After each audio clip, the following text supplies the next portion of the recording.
Hello everyone, my name is Rema Akabwogo.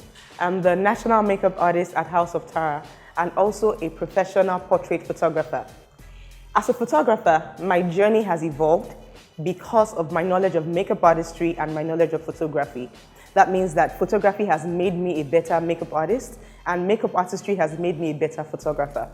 Now, focusing and specializing on portraits means that I have to focus on angles, close-up shots, and the best side that will make you look the best version of yourself. Today, I'm going to be taking you on that journey through the art of contouring.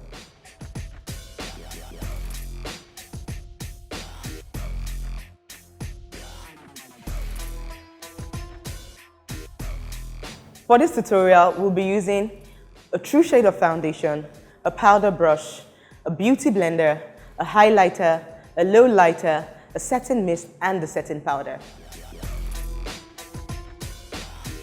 Before we go into the makeup proper, we would like to demystify some concepts and some notions people already have about contouring. People imagine that contouring is the art of applying the low lighter or the darker shade of foundation.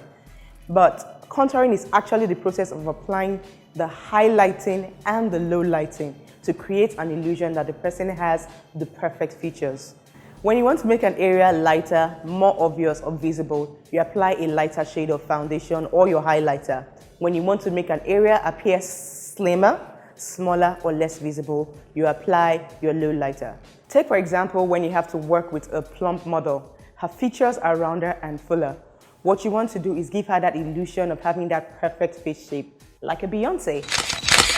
Before you begin contouring, the first thing you want to do is apply your true shade of foundation all over the skin. Make sure the foundation matches the skin tone and then there's no visible line of demarcation. Sometimes I like to work with a foundation shade that's slightly darker than the model, considering the fact that we're going to be highlighting and low lighting at some point. Sometimes when you start with a foundation that's the exact shade, you may tend to over-highlight and then she tends to look brighter. And then when you place your model or your client in front of the camera, the person just looks like the foundation shade is off. But when you start with a foundation shade that's slightly darker or warmer than the person's skin tone, everything balances out when you start contouring.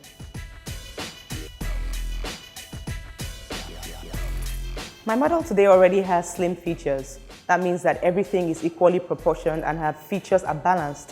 What we're going to be doing is just the basic contouring routine. As you can see, we already have a true shade of foundation already applied all over her skin. What we're going to be applying now is going to be her highlight.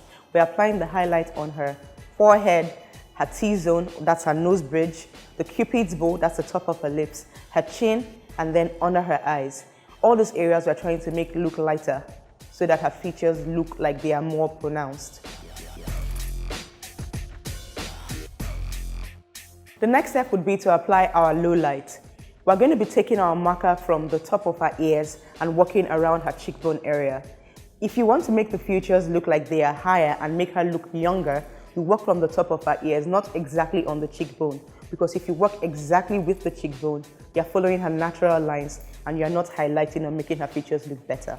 We'll take our marker from the top of her ears so that her features look like they are highlighted. If we start by working with her exact cheekbone position, we are just working with her exact lines and we are not accentuating anything. We apply our low light around the cheekbone area. We frame the chin with a little bit of dark color. We frame her nose or the highlight we already applied on her nose bone. We frame it with a dark color as well. And then around her hairline and her temple, we apply a little bit of darkness and warmth. If your client has a full chin or broad jaw, you apply your low light around the jawbone area. That way it creates an illusion that the jawline is slimmer. Contouring is really about optical illusion. You make the eyes and the camera see what it is you want it to see.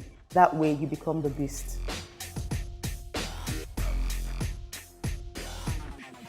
And now the most important part, you blend. The trick with contouring is blending.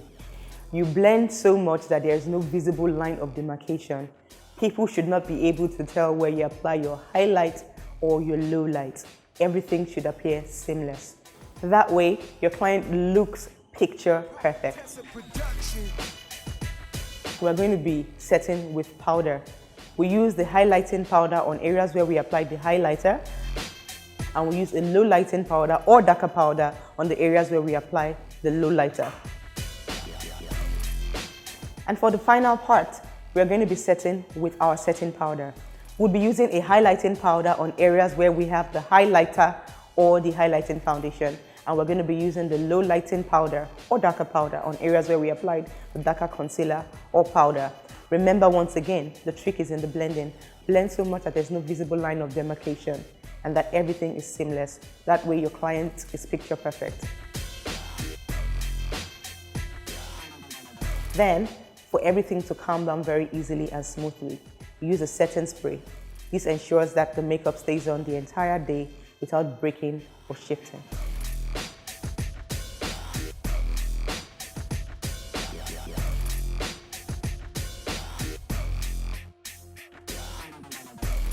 Thank you so much for watching this video. I believe by now you understand the art of contouring.